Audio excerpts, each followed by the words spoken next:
Olá, sétimo ano. Nós estamos na reta final e eu vou conversar com vocês sobre uma aula para a revisão da prova final. É a aula para vocês reverem, certo? Os assuntos para a prova final. Gostaria muito que vocês tivessem muito cuidado e carinho com esse vídeo, essa aula. Por quê? Porque vai lhe ajudar muito com a resposta da sua prova. No sétimo ano, nós vamos falar sobre bacias hidrográficas, sítio, funções e classificação urbana. Nós vamos nos deter mais nas bacias hidrográficas e também nos tipos de urbanização, como as cidades se comportam no mundo e no Brasil, ok? Então, o que são bacias hidrográficas? Bacia hidrográfica é o conjunto das terras drenadas ou percorrida por um rio principal e seus afluentes. Então, nós vamos ter várias bacias hidrográficas e nós vamos falar das bacias hidrográficas do Brasil. Amazônica, São Francisco, Paraná, Tocantins, Araguaia, certo? E outras. E vocês vão ver a resposta, certo? De acordo com a leitura que vocês fizerem.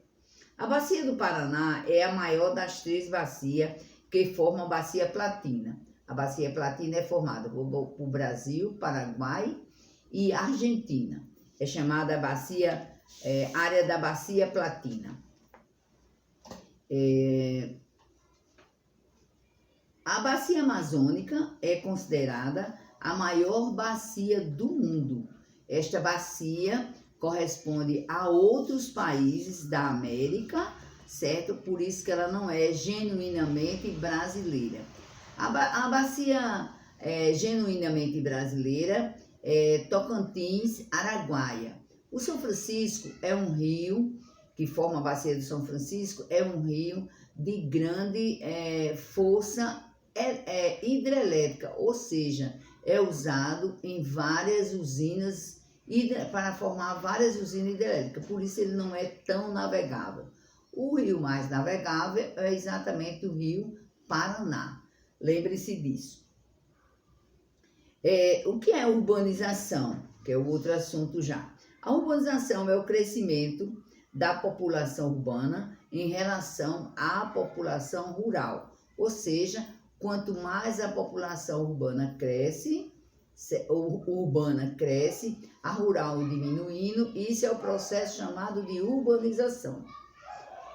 O número de cidades brasileiras com mais de 10 milhões de habitantes vem diminuindo, em razão do processo da desmetropolização, ou seja, as grandes metrópoles estão absorvendo toda a capacidade de função como metrópoles, cidades grandes. As duas grandes cidades globais do Brasil são Rio de Janeiro e São Paulo e formam junto um eixo populacional conhecido como megalópole. Atualmente, há uma crescente importância das cidades médias e das metrópoles regionais brasileiras. Por quê? Mesmo em tempo de pandemia, as cidades estão sofrendo com lockdown, fechando tudo, e as pequenas cidades e médias estão buscando fazer com que a população fique na sua própria cidade, por causa do isolamento social. A Revolução Industrial transformou a vida da população mundial e iniciou-se na Inglaterra. Os outros países vieram depois, como a França, a Alemanha, a Itália, etc. E o Japão é um dos últimos países a industrializar-se, pois ele era fechado ao Ocidente e não havia comércio entre o Japão e outros países.